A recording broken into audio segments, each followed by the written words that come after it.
В село Лозенец, община Крушая, пристигаме във вторник. Дъжд и град се редуват със слънце. И това е нещо обичайно за тази годишното лято. Честите валежи в Добруджа и в други райони на страната сериозно затрудниха жътвата. И отново стана ясно какво означава да имаш модерна техника и стегната оргация. А инженер Кирил Жендов е човек, при когото всеки фермер може да се учи на ефективност и на оптимален режим на работа. Сами преценете, 10 000 декара са ожънали тук само за 10 дни, с 4 комбайна и с 8 механизатора. Толкова, въпреки честите превалявания и късия ден за работа заради високата влажност. Инженер с близо 25 годишен стаж само в селското стопанство, Жендов е направил свой избор още преди 10 години, когато става един от първите арендатори на България.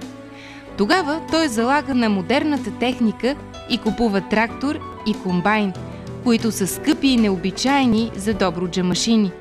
За Жендови в първите години казвали, че хвърчат много нависоко, че още под наем живеят, а купуват комбайни. Стъпка по стъпка Татяна и Кирил, двамата инженери, завършили Вимес Русе, разширяват стопанството и увеличават арендованата земя.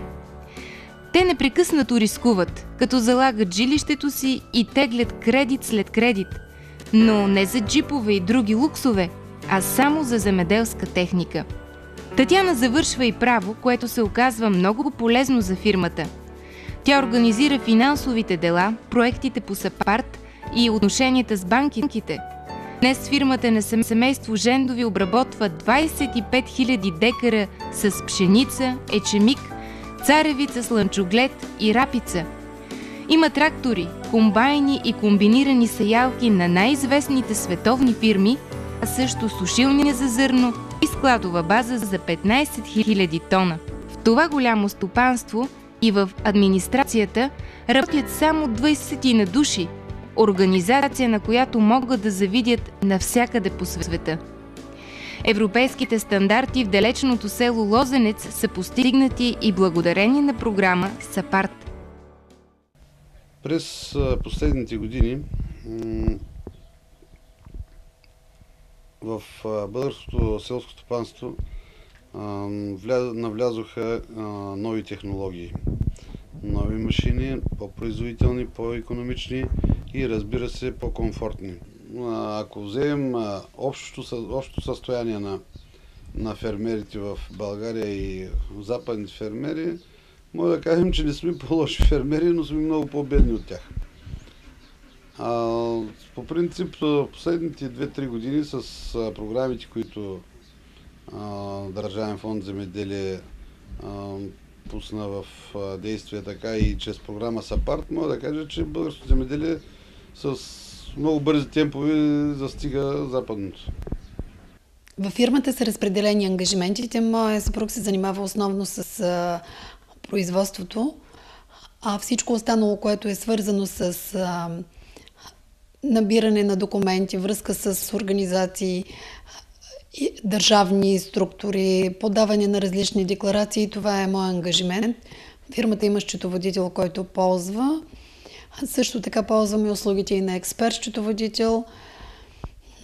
При определени условия също ползваме услугите на специалисти в съответните области.